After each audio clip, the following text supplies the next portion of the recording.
I'm Shannon Cleve for Canadian HR Reporter TV. Courtney Pratt is the former CEO of Stelco.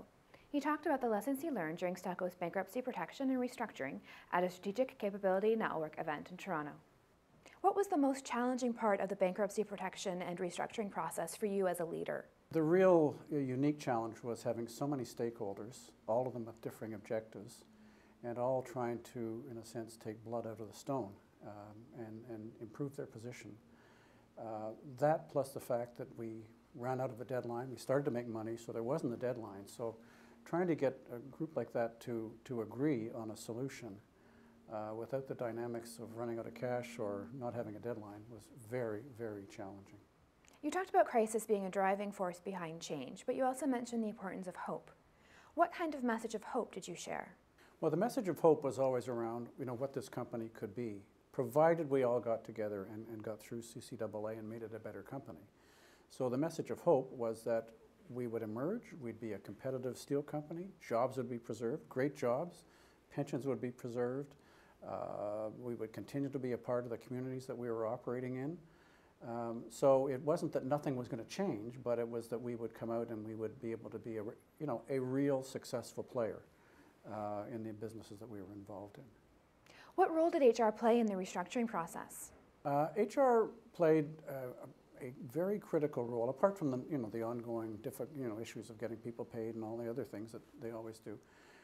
In terms of relationships with the unions, our head of HR had a long-standing, good working relationship with the executives of both unions. So he was able to have conversations that I wasn't in a position to have by virtue of my role. HR also played a very important role in terms of keeping us apprised of the pulse of what was going on out there. You talked about the importance of taking the high road. How did you do that?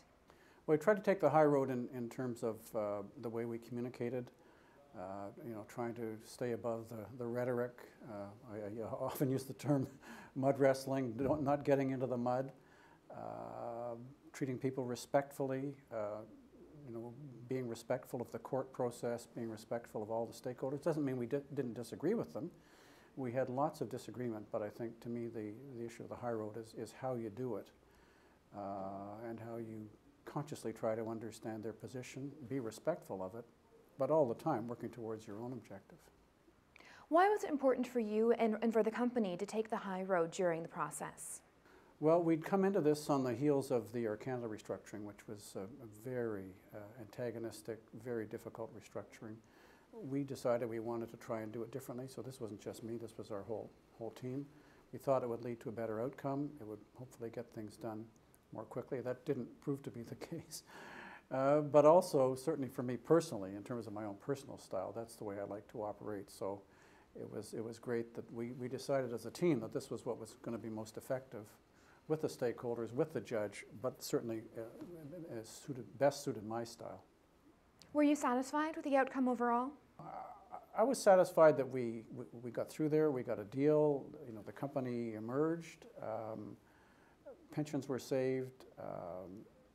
I was not as happy as I would have liked to be with the degree of change that we were able to put in place during the process, because the company came out stronger, but not as strong as it could have been if we'd been able to do more. But the fact that we started to make money and the dynamics changed meant that we weren't able to do some of the things that we all thought were important to making the company more competitive.